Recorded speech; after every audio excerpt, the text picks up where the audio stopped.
here now.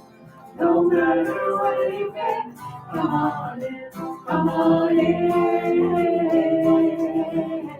Come on in, welcome home. You are loved, you belong here now. No matter where you've been, come on in, come on in, come on in.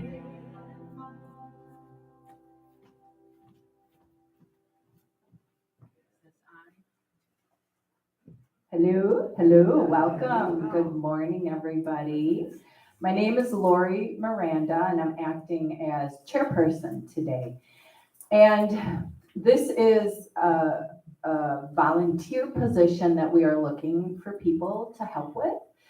So really, you're just reading slides, welcoming people. So if it's something, watch me today. If it's something you feel called to do, please talk to Carrie. So for starters, let's just take a minute to close our eyes and come into this space. Come into our bodies consciously by feeling ourselves in the chair, our feet on the floor.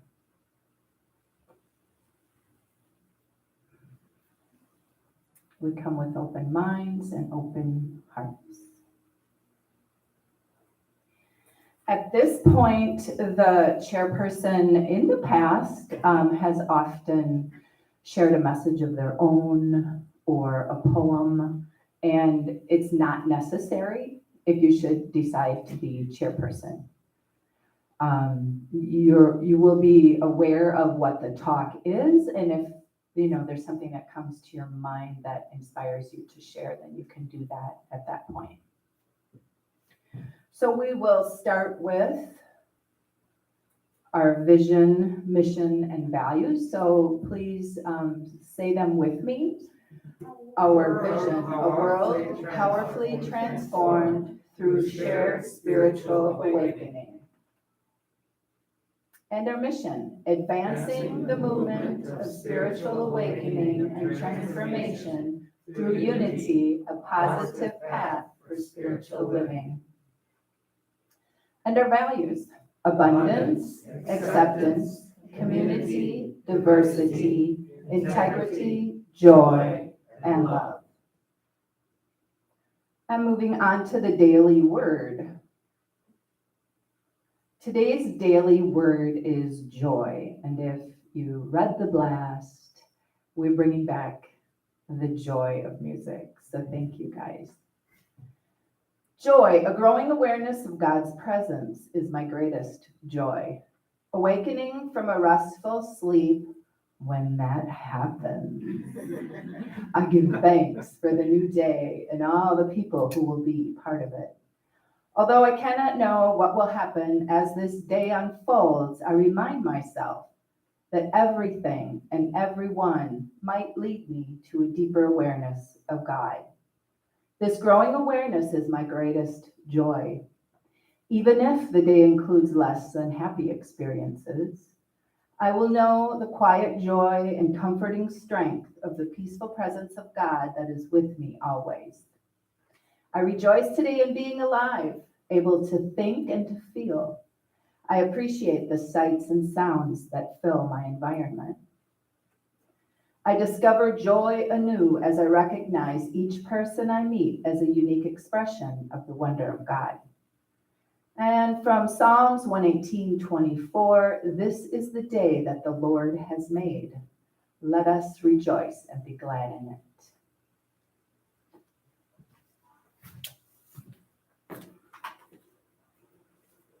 Our thoughts are prayers, and we are always praying.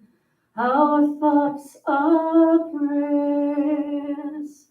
We're mindful what we're saying, seeking higher consciousness, a state of peacefulness, and knowing God is everywhere. Our every thought becomes a prayer.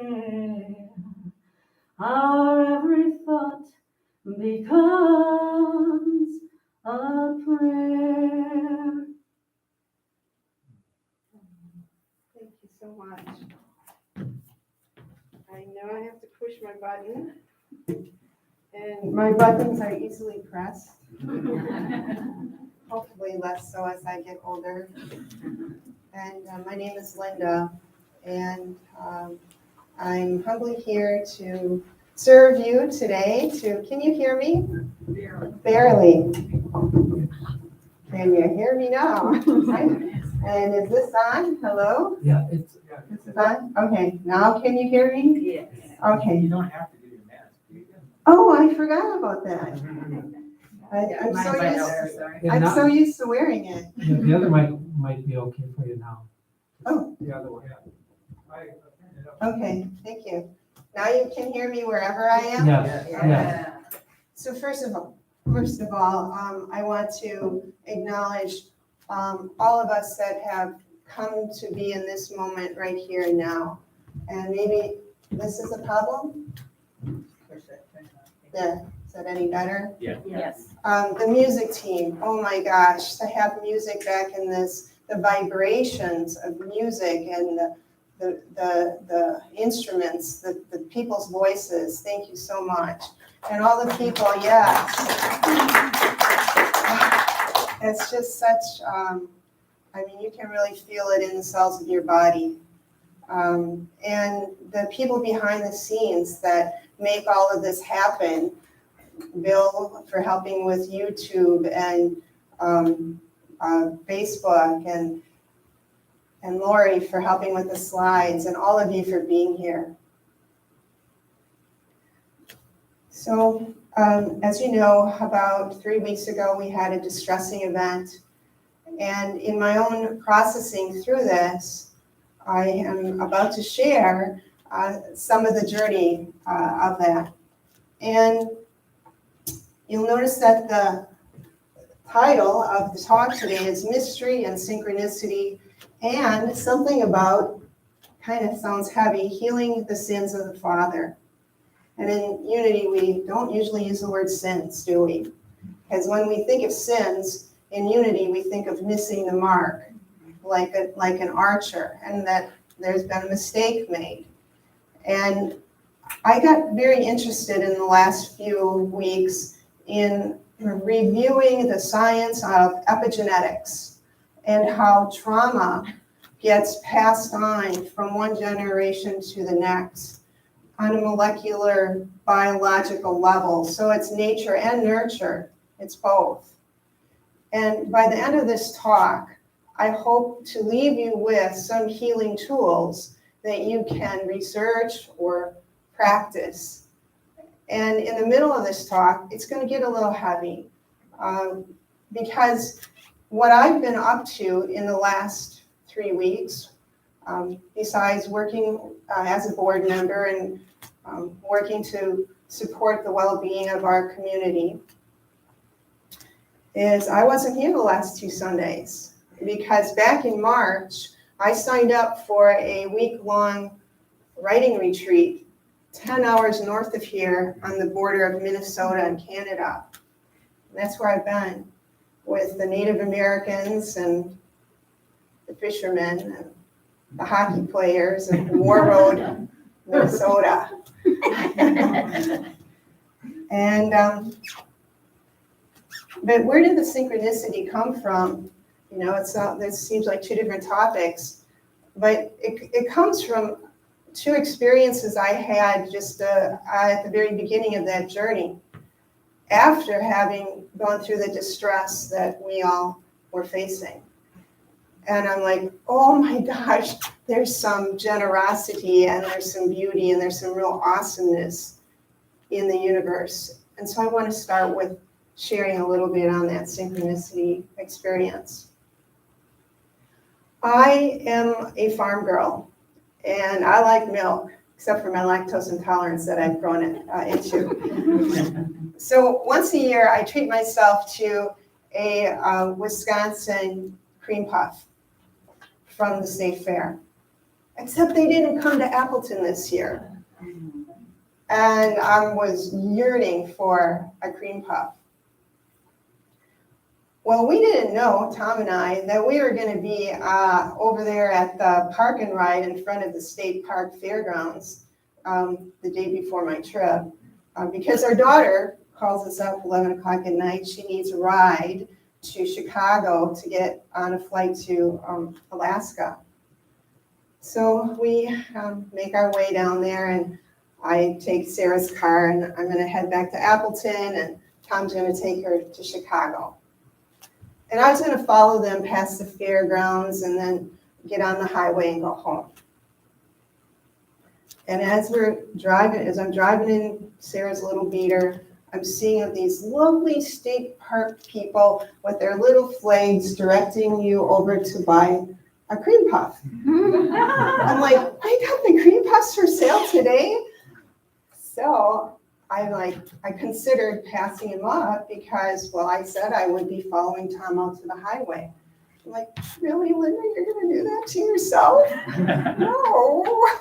So I pulled over and I text and I say, I got to get a cream puff. So I go in and I get my 3 cream puffs and immediately inhale one. And I don't know if any of you watched Quick Draw McGraw when you were kids. And, you know, that little dog would get his biscuit and he would go, and he'd levitate, and then I was like, oh, that was and, I know, I just love that little guy. Whenever I talk about mindful eating, I always refer to that little guy. So I was able to stick with one, and then I brought 2 more home, and 1 more went to John, and 1 went to Carrie. And they were in the back seat the whole time. They were good. So that was such a gift. Now, whether that was a coincidence or a synchronicity, you know, what are synchronicities? Whatever it was, I was really grateful, especially all of, you know, the trials and tribulations. So the next day, I get on the road to begin my 10-hour trip up to War Road, Minnesota. And my intention was just to get to Duluth the first night because that's a 5-hour trip. And I'm approaching Eau Claire, and now it dawns on me, oh, this is where my nephews live, and wife and girlfriend. I should have called and let them know and maybe stopped in and said hi. Well, no, I didn't think I had that far. I had a few other things on my mind. But by this time, my bladder's pretty full, and I'm also kind of sleepy and could use some coffee. So I decide to follow the sign for the McDonald's, and I get off the road by Chippewa Falls, and I can't find the McDonald's. So I'm like, okay, now I have to go downtown. And I'm driving around. Do I go left? Do I go right? I'm going in a circle. Finally, I stop and park, and then I walk over to their main street, walk past the stores, and I'm looking, oh, a coffee shop. So I go inside. It's a beautiful coffee shop on the main street of Chippewa Falls. If you ever get that way, I really recommend it. So I'm in there being very grateful for bathroom coffee, and I'm looking at the big sign trying to figure out which kind of coffee to get, which, you know, that takes a while. And I'm hearing behind me, Linda. I'm like, well, it can't be me because I don't live here. Well, I'll look at who's calling, who else is named Linda around here. So I look, and there's my nephew's wife, who I really wanted to see, Catherine, right behind me. She could have been there at any other moment. She could have gone to another cafe. I'm like, oh, 2 days in a row? Gifts from the universe? I'm like, oh. So that's probably about all I'll have to say on synchronicities. But you might have fun today going home with your family or talking amongst yourself after church today about the synchronicities that have shown up in your life, that have been gifts to you. But, you know, why am I also here to talk about the healing sins of the Father? Again, back to the epigenetics. I'm going to use my little clicker here. Oh, you're supposed to hold it this way. And in becoming whole and to move towards healing, and we talked about the synchronicities and the joys of all that. I want to talk a little bit on, I got to thinking about the traumas we had all been through recently and how that may have happened. And I know for myself, I felt like a 4-year-old in my mother and father's kitchen watching something blow up. And I felt both compelled to do something and terrified to say anything.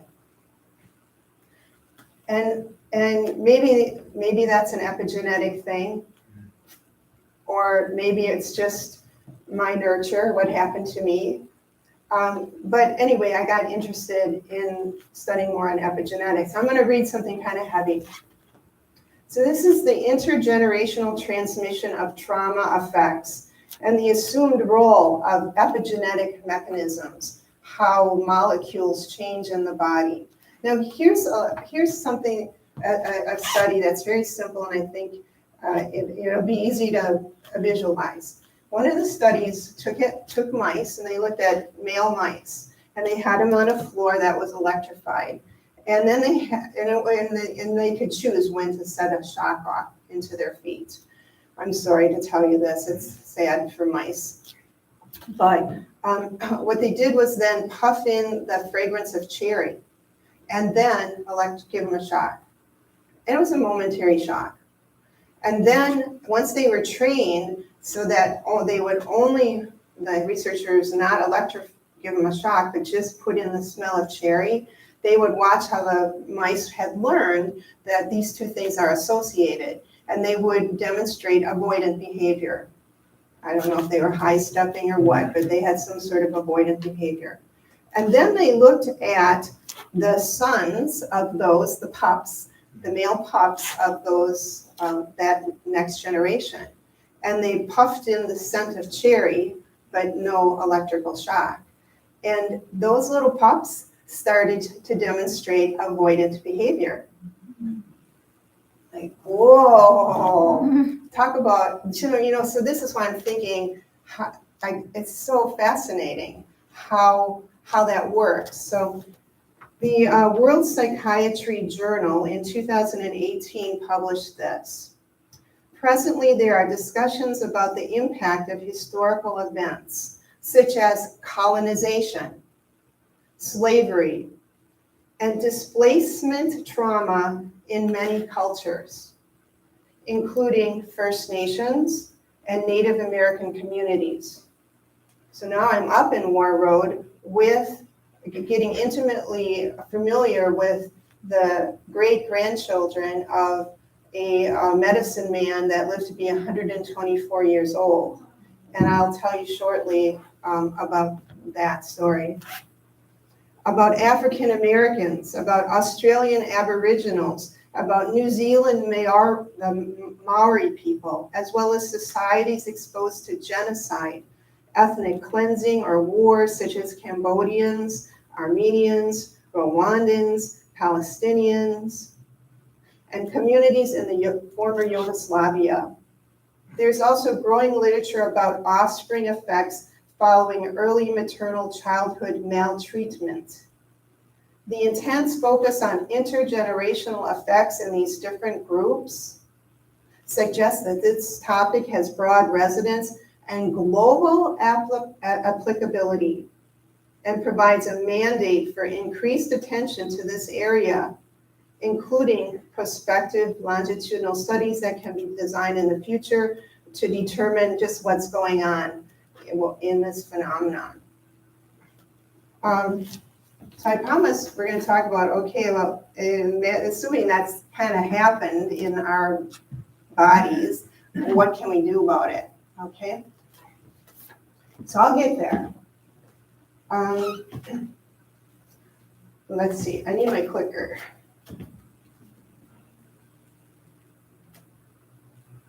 I met the great-grandchildren of medicine man John Kakagizik, which means everlasting sky. And the great-grandchildren are my age. There's 4 that are remaining alive, that are alive. One, Robert, just died a year ago. Robert Kakagizik, he died of COVID. And he was an amazing artist, as well as Donald and John and Karen. And Martha I don't know so well, but she may have talents that she just didn't share with me. So I met those 4.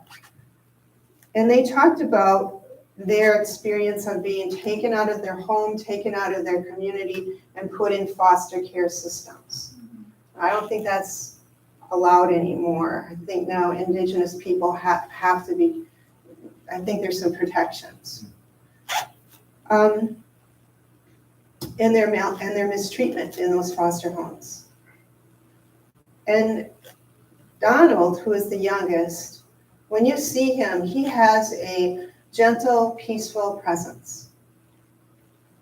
And when he was a child, he explained he had a dream, and this is the mystery part of our talk.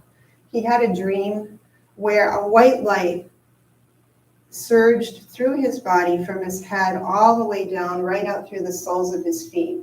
And when he woke up, he felt as if he had been cleansed of all bad feelings. So I'm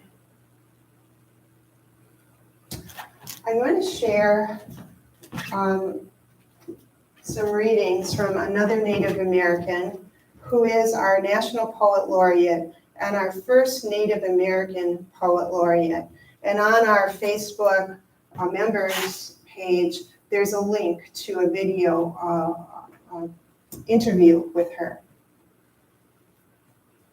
One of the healing tools is journaling, writing. And I'll be talking about Dr. James Pennebaker and writing for health or well-being. And I can give you even handouts on that, but you can go online too. So we're going to hear a bit about some epigenetics and trauma intergenerationally through the eyes of this woman's life. Her first poem, though, at the very beginning of the book is called Prepare. The first earth gift of breathing opened your body, these lungs, this heart, gave birth to the ability to interact with dreaming. You are a story fed by generations. You carry songs of grief, triumph, thankfulness, and joy. Feel their power as they ascend within you. As you walk, run swiftly, even fly into infinite possibility. Let go that which burdens you. Let go any acts of unkindness or brutality from or against you. Let go that which has burdened your family, your community, your nation, or disturbed your soul. Let go one breath into another. Pray thankfulness for this earth we are, for this becoming we are, for this sunlight touching skin we are, for the cooling of the dark we are. Listen now as earth sheds her skin. Listen as the generations move one against the other to make power. We are bringing in a new story. We will be accompanied by ancient songs and will celebrate together. Breathe this new dawn. Assist it as it opens its mouth to breathe. Thank you, Joy Harjo, Harjo. I think she's been our Poet Laureate for 2 or 3 years. I'm going to read a story of a trauma that occurred to Joy when she was very small. And it may trigger memories of, as they say, the body keeps the score. There's a book called The Body Keeps the Score of traumas for yourself, but I'm not going to leave you there. So just know this is going to be the hard part. It was summer. I noted that my father appeared freer in the warmer months. He wore short sleeves. I liked his deeper brown skin.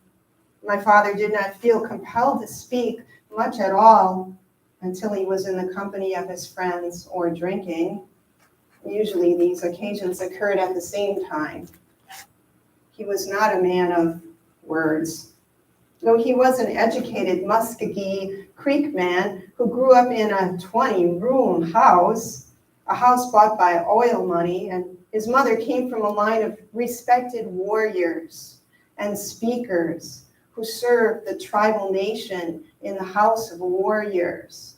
So that's kind of cool. Just think about that. Joy's paternal grandmother or mother is from a house of speakers and warriors. I began to pay close attention to what he said as he walked about the house and out to the garage where he worked on his cars and his pickup. I often followed him around because I loved assisting him with tools, though he could be impatient with me, even abrupt. The intriguing word that summer was bullshit. He said that word often when he worked and when he kicked back with his friends. I didn't know the meaning of this word, so curious to my ears. See, she was a real word person. I liked the punch of it. I liked the punch of it. I decided to try the word out when my father was gathered with his friends around the coffee table in the living room. I toddled in. I was that young. And in imitation of my father, I exclaimed, "Bullshit." I expected him to be proud of me for repeating his word. His friends thought it was funny until he threw me against the wall.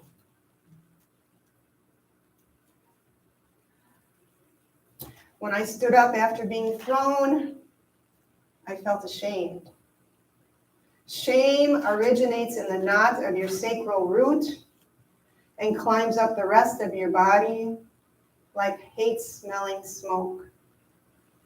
I discovered it can linger for years, even generations. So that the native people understood epigenetics probably long before our scientists. She goes on, though, to heal, and this book is about her healing. But it wasn't easy, as it is not easy for any of us. And she talks about when she was a child, a little older, she was playing with her brother, and she fell down and she chipped her tooth so that the nerve was exposed. But her mother worked 2 jobs. Her father was alcoholic, and he was a womanizer, and she didn't want to add any more burden to her mother. So she bore her pain in silence. And one day the teacher saw tears streaming down her face and called Joy's mother. And Joy's mother left work and came and got her from school and brought her to the dentist for the first time ever in her life. And they consulted and learned that it would cost more to put a bridge in than to pull the tooth. It's a front tooth. So they pulled the tooth. And all through her teenage years and into womanhood, she had a big gaping space. I know none of us would want to have gone through that. She writes, I was put, you have no authority to speak with a tooth-length gap in the front of your mouth. You no longer have value. Any words are ruined before they reach air. And her poem then that follows is this, and this is the last that I'll read from her book. One night when Girl Warrior was out traveling in dreaming time, she went looking for the fire. That's where the old ones sat and watched and looked after those who were left behind in the earth story. She stood at the edge and waited respectfully to be called over. Fire was friendly, and within it many colors that cannot be found on earth. Fire was singing as it rose up to give back the wisdom of its flames. Girl Warrior was motioned in. She sat down next to her kin. She listened. It was the fire that kept her ear turned toward story. There was a girl, Fire sang, who left us for Earth during star rise. In her pack, she was given poetry. Every gift has tests before they can be opened to be shared. And so it is with us. Any gift that each of us has that we can share, we have earned that. We have gone through trials and tribulations ourselves to have the courage to share whatever our gifts are. And I think this morning is a perfect example of that, because I don't really like standing in front of people talking. So this takes courage. Lori, that takes courage to be chairperson and to support us. And our board president, Carrie, it takes courage for her to keep the wheels on the bus and keep us going. And our music team for their weeks and months of practicing, just waiting for the opportunity to share their joy. Now, I promised you some tools, because we've talked about traumas, and we all have our stories. I do have one more slide that I want to click to show you. Oops, and it's forward the other way. Because we do live in amazing times. Oops, we talked about, we did that, and here we are. I'm gonna have to step to the side so I can read this. Do you know that we also have another first time Native American who is the, what do you call it, Interior Secretary? And her name is Deborah Halen. And, whoops, sorry, I'll go over here. And this is the other maybe synchronicity or gift, or it's just, who knows what the purpose is. But my best friend, Maggie, her son is Deborah's chief of staff. That's like amazing. So when she was being sworn in, this is what she said. This moment is profound when we consider that a former Secretary of Interior once proclaimed his goal was to, quote, civilize or exterminate us. I am a living testament to the failure of that horrific ideology.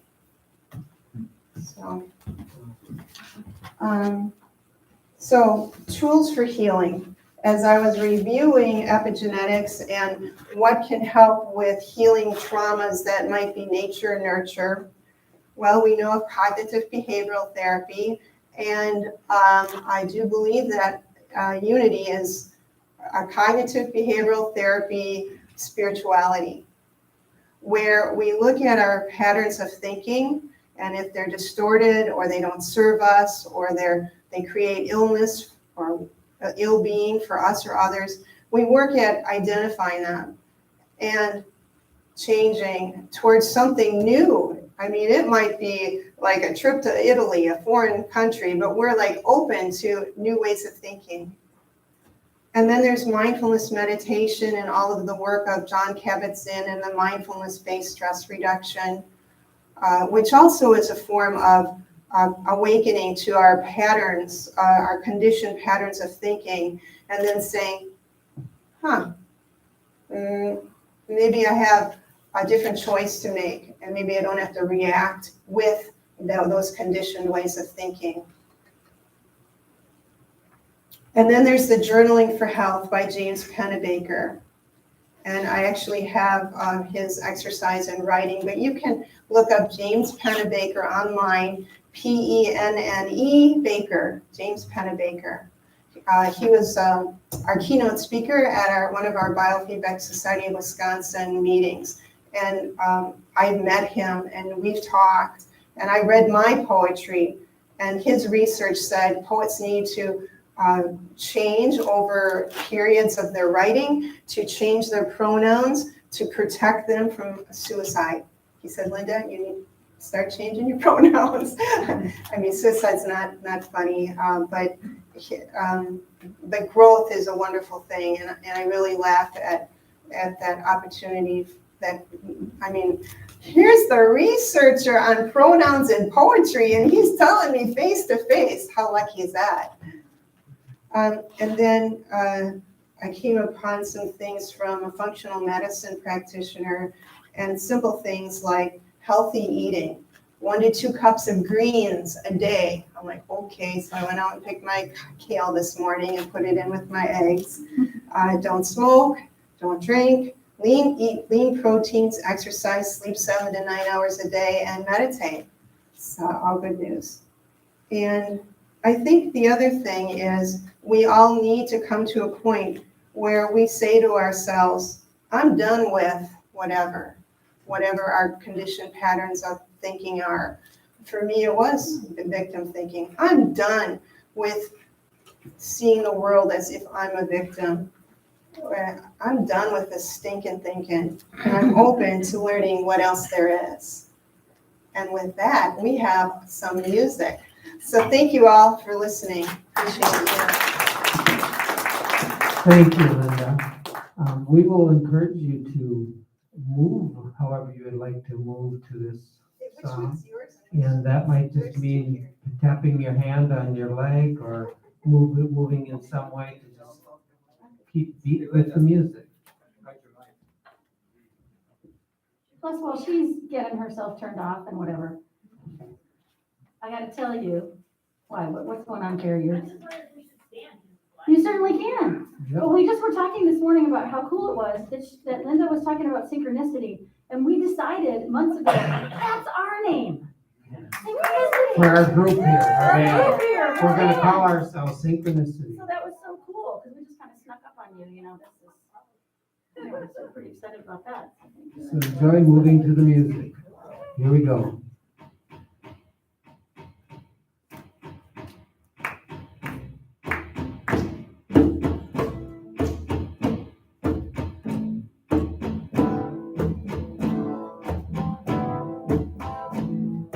Thank you for this day, Spirit. Thank you for this day. Thank you for this day, Spirit. Thank you for this day. This healing, this healing, this healing day. This healing, this healing, this healing day. Thank you for this day, Spirit. Thank you for this day. Thank you for this day, Spirit. Thank you for this day. This healing, this healing, this healing day. This healing, this healing, this healing day. Thank you for this day, Spirit. Thank you for this day. Thank you for this day, Spirit. Thank you for this day. This beautiful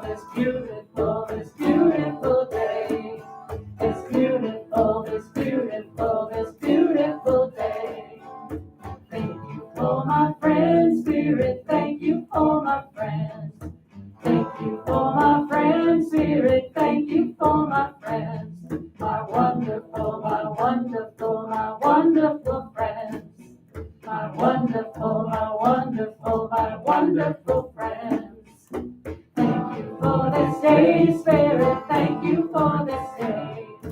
Thank you for this day, Spirit. Thank you for this day. This healing, this healing, this healing day. This healing, this healing, this healing day. This healing, this healing, this healing day. This healing, this healing, this healing day.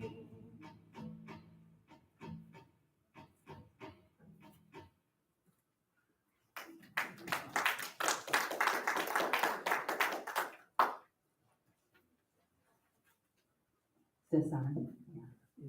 Yeah. One word, wow. That was great, guys. Thank you. And thank you, Linda, so much. That was wonderful. Whoops.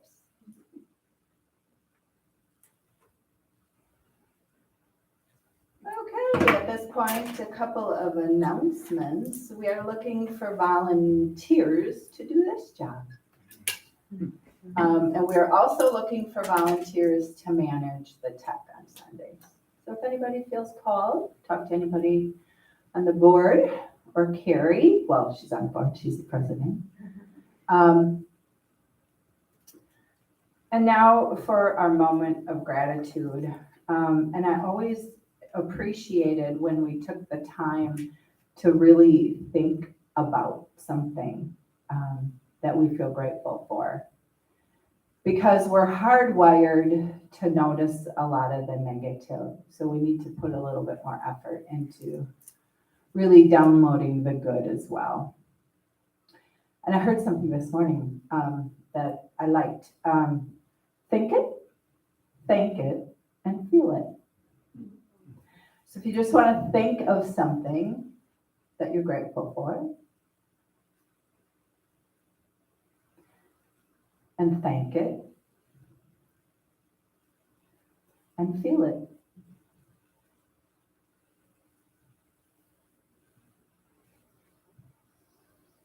And now our affirmation of prosperity. Unity of Appleton is alive with the energy of spirit, in the flow of divine abundance, and radiant with unlimited possibilities. Our celebration of giving and receiving, divine love in and through me blesses and multiplies all that I am, all that I have, all that I joyfully give and willingly receive. I give in love, and I trust God as my source.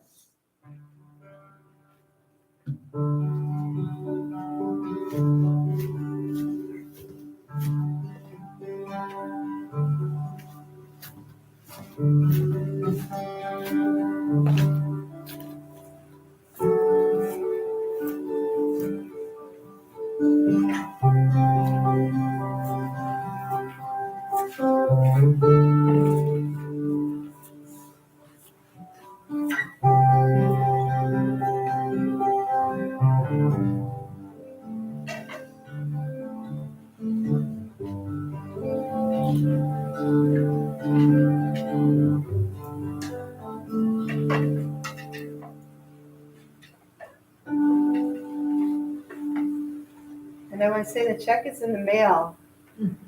I realize I don't have my checkbook, but it is in the mail. So, as we come to bless our gifts here, we offer these gifts as a symbol of the endless blessings bestowed on us.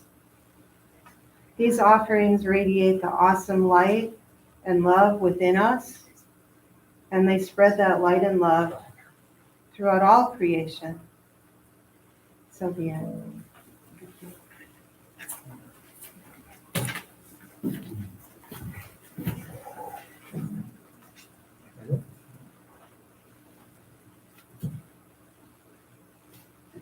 We'll wrap up with our prayer for protection and then some more music. So if you'll join me. The light of God surrounds us.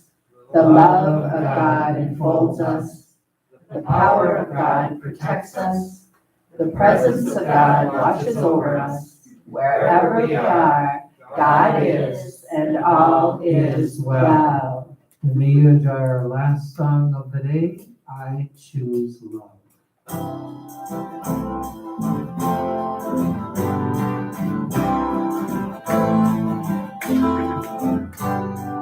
Peace in my life is growing because I choose love. Love's always present, it's what I'm made of. I choose love. We are a part of each other. We are one. One tie that binds us that can't be undone. I choose love.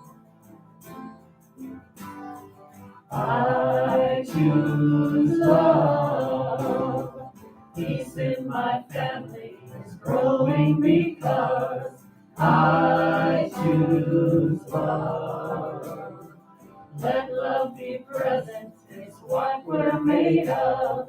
I choose love. We are a part of each other.